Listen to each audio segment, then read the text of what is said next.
حنظلة في غرفتي وفي مكتبي رمز لطريقة نظرته للأشياء بكل مرارتها، بكل حلاوتها، بكل التحدي اللي كان يحمله حنظلة في الرسومات، بكل حتى رغبته في التغيير، ببقائه بصدورنا وبنفوسنا وبكتابتنا لحد الآن.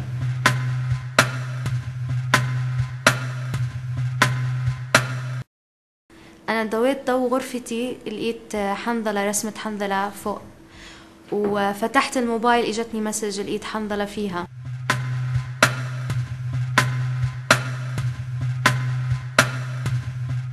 حنظلة يعتبر من الأشياء والهدايا اللي بتشد يعني فئة كبيرة من الشباب والصبايا، خاصة للهدايا ممكن للي برا.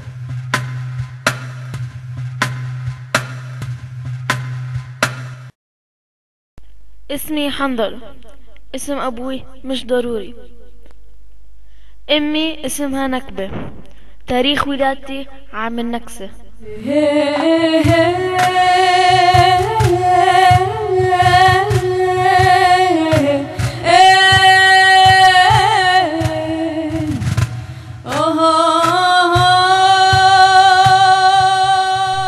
جنسيتي أنا مش فلسطيني، مش أردني، مش لبناني، مش مصري، مش حدا. باختصار معيش هوية ولا ناوي أتجنس، محسوبة إنسان عربي وبس.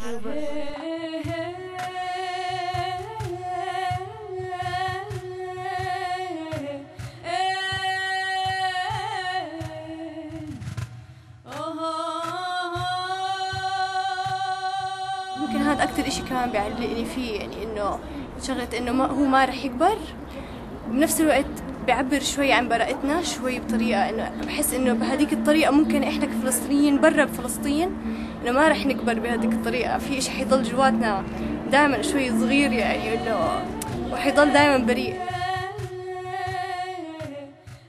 التقيت صدفة بالرسام ناجي، كان كاره شغله لأنه مش عارف يرسم، ناوي يشوف شغلة غير هالشغلة. قلت له أنت إنسان جبان وبتهرب من المعركة، وقسيت عليه بالكلام.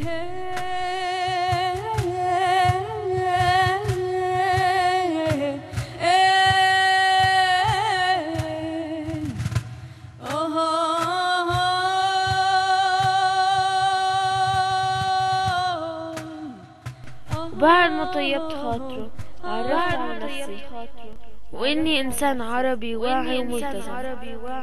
قلت له أنا مستعد أرسم عنك الكاريكاتير كل يوم. فهمته إني ما بخاف من حدا غير من الله.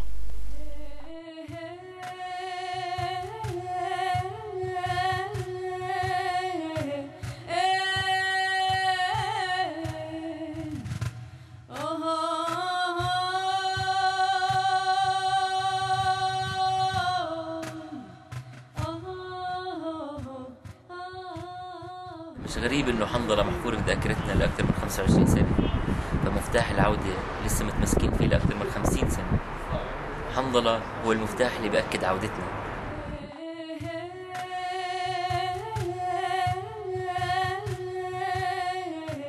أن حنظلة كان في معظم كاريكاتيرات ناجي 40,000 على ما أذكر اللي نشرت، كان دائما حاضر. فبالتالي تكرار هذه الثيمة في أعمال ناجي أكدت حضور حنظلة.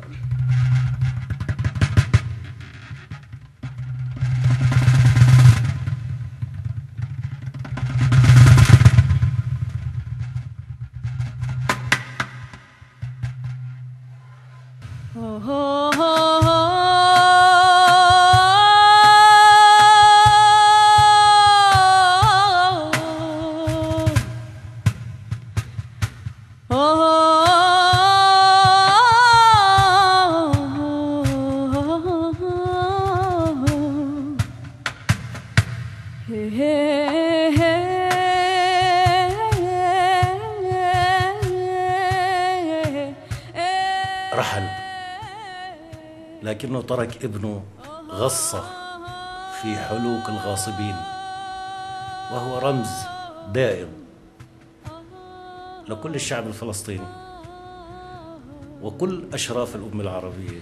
لو راح صوتي ما بترحل حناجركم، عيوني على بكرة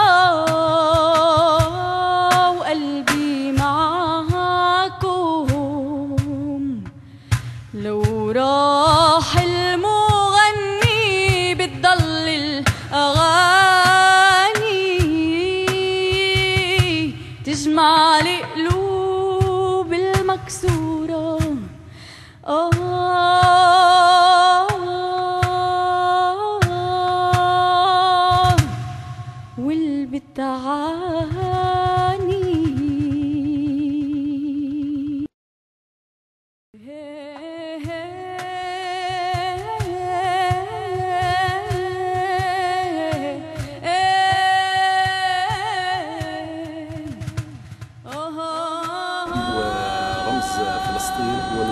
ناجي العلي قبل استشهاده.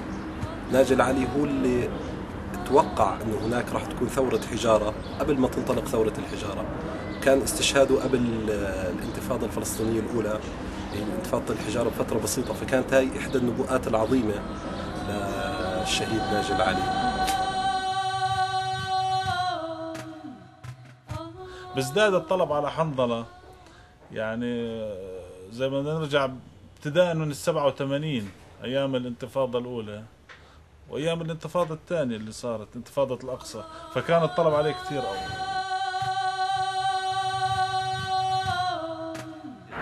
حنظلة يعني تعويض الأوذية أو انتقال الروح من ناجي إلنا جميعا، يعني لأي إنسان عنده أبعاد إنسانية في داخله بيعني له حنظلة.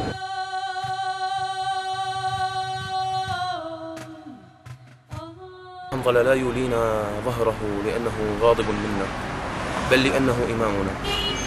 حنظلة هو الحل، هو الشيء الآخر.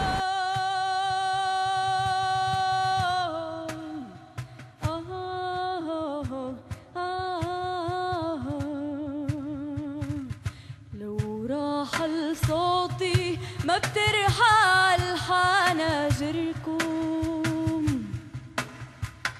عيوني على بكرة وقلبي معاكم. حنظلة غادر كل جرائد العالم، وابقى في رحم أمي هناك جرحا ويا سمينا حنظلة. سأسمي كل أولادي 10 حنظلة. الأول حنظلة، والثانية ستكون بنتا لكنني سأسميها حنظلة، والعاشر حنظلة، وحتى لا يقولوا أني سرقت منهم الرمز ونسوا أنك منذ ولدت غيرت اسمي حنظلة، وبعد الآن لن نحتاج أسامي، وبعد الآن لن نحتاج أسامي.